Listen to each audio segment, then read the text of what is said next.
As songwriters and performers, the Beatles brought an extraordinary range of strengths to popular music. Their melodic inventiveness has been endlessly admired, their studio breakthroughs carefully documented, and their emotional impact firmly embedded in cultural history. Yet one defining quality still tends to be overlooked: their keen, unmistakable sense of humor. And within the band, no one deployed wit with greater confidence or sharper edges than John Lennon. Lennon's humor was never gentle or courteous. It was dry, ironic, frequently mischievous, and at times openly confrontational. He reveled in wordplay, embraced absurdity, and took quiet delight in leaving listeners momentarily puzzled, only to realize they were in on the joke after all. Through his lyrics, Lennon demonstrated that pop music could move bodies, challenge minds, and smirk knowingly at the same time. Here are 8 Beatles songs spearheaded by John Lennon that showcase just how cleverly funny he could be. Number 1.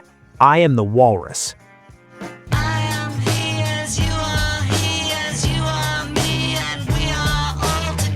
If any Beatles song embodies Lennon's love of absurdity, it's I Am the Walrus. Written partly in response to fans obsessively decoding Beatles lyrics, the song is a deliberate act of chaos.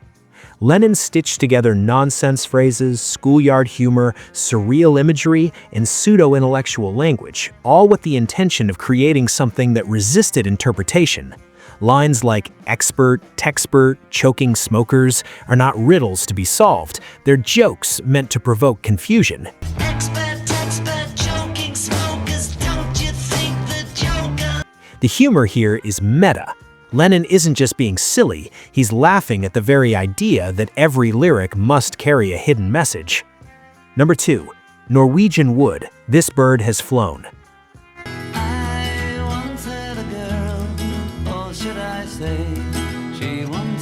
After spending their early years writing relatively straightforward love songs, the Beatles took a far more confessional and layered approach by the mid-1960s. Norwegian Wood, This Bird Has Flown, was revolutionary on several fronts. George Harrison's sitar introduced Eastern textures into Western pop, while Lennon casually dismantled the idea of the faithful narrator. The song recounts an affair, or perhaps a composite of several, with an almost conversational tone.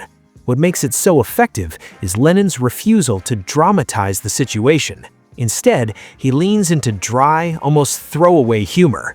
Lines like, "She told me she worked in the morning and started to laugh.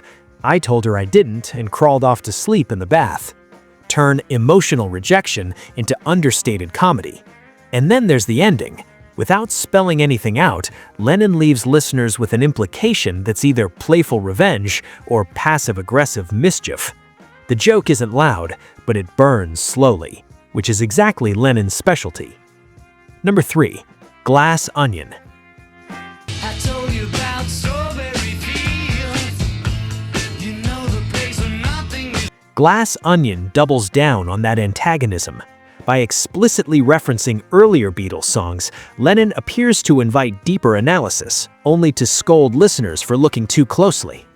"I told you about the walrus in me, man, you're crazy," he sings, breaking the fourth wall. It's Lennon reclaiming control over his own mythology, reminding fans that meaning is not something he owes them.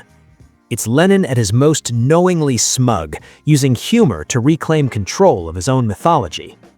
Number 4. The continuing story of Bungalow Bill. Hey, Bungalow Bill, what did you kill?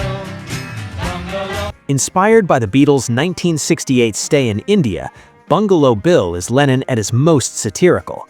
The song targets a fellow retreat guest who temporarily left the ashram to hunt animals for sport, an act Lennon found absurdly out of place in a spiritual setting. Rather than attacking the man directly, Lennon transforms him into a cartoon character in a sing-song narrative that feels almost like a children's rhyme. The bravado is exaggerated, the morality simplified, and the tone deliberately playful. The song's most devastating moment comes courtesy of Yoko Ono, whose line, "Not when he looked so fierce," lands like a deadpan punchline. It's satire disguised as innocence, and one of Lennon's sharpest uses of humor is critique. Number 5. Dr. Robert. Dr. Robert, he's a man you must believe. With Dr. Robert, Lennon openly toyed with the Beatles' wholesome public image. Ostensibly about a mysterious physician, the song is widely understood to reference a doctor who supplied drugs freely, and perhaps Lennon himself, who acted as the band's unofficial pharmacist on the road. Rather than cloak the subject in metaphor, Lennon approaches it with a grin. "Take a drink from his special cup," he teases, inviting the listener into the joke. The humor lies in how casually he delivers lines that were decidedly un-Beatle-like at the time. And Lennon also enjoys stretching the name Robert throughout the song, making it sound almost cartoonish. The result is a track that smuggles controversy inside a sing-song melody, proving that Lennon could joke about taboo subjects without ever sounding heavy-handed. Number 6. Polythene Pam. Well, you should see Polythene Pam. She's so good looking, but she looks like a man. Clocking in under 2 minutes, Polythene Pam is a masterclass in economical character sketching.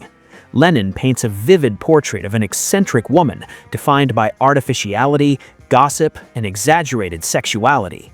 The humor doesn't come solely from Pam herself, but from the narrator's tone. Lines like, "You could say she was attractively built," drip with irony. Lennon allows the listener to hear his own leering fascination, and then suddenly mocks it. In the process, the song becomes both a caricature and a self-aware joke about desire itself. Number 7. Being for the benefit of Mr. Kite. For the benefit of Mr. Kite, there will be a show tonight on trampoline. Adapted almost verbatim from a 19th century circus poster, this song is Lennon indulging his love of nonsense with complete sincerity. He resisted rewriting the archaic language, embracing its awkward rhythms and surreal imagery. The humor lies in its seriousness. The song refuses to explain itself, refuses to modernize, and refuses to wink at the audience. It simply exists as a strange theatrical spectacle, inviting listeners to either accept the absurdity or be baffled by it. Number 8. Sexy Sadie. Sexy Sadie, what have you done? Originally written as a scathing attack on Maharishi Yogi, Sexy Sadie masks its bitterness behind a breezy melody and clever phrasing. Lennon changed the title and lyrics just enough to avoid confrontation, but the sarcasm remains unmistakable. "You made a fool of everyone," he accuses, sounding less angry than amused by disillusionment.